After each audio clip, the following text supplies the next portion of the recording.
Oy, olmani tasdiq tiyog'ingni, oy, to'sh mashinamda. O'zlari. Abba, yana sizmi? O'zlari. Katta xonani uyda o'tirganda o'tiribsanmi beyda? O'tqa saparam temadimi Qo'lingni sen? tushir.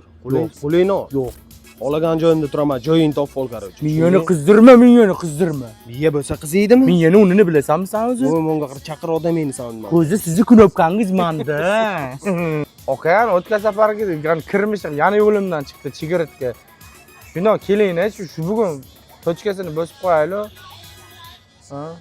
Ha, bo'ldi, hozir tashlab yuboraman. Ha. Ana alaba yana oyog'i tagidan chiqdilar-da. Akibga tasashkili deyman, yopaylik. Belam to'lib ketdi, o'shani qislatib qo'ymaysan? Mayli. Nesi onakan? Ikki qo'yaman, tutur shuni.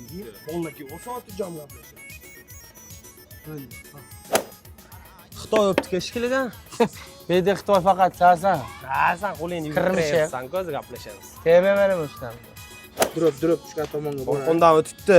Paparjini bilasanmi o'zi? Sandan yaxshi bilaman, orqondan o'tibdi qara.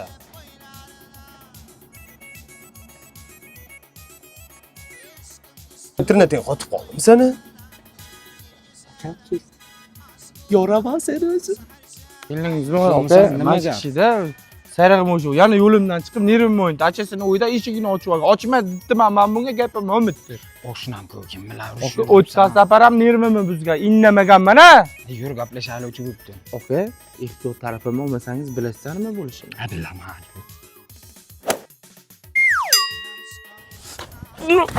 Qo'lga chigami? Nima bo'ldi? Bu ham kam bunga. O'tqa saparam indamagan. Ham opam aytmaganda kelmasdi. Kelesda pochcha. Yuring.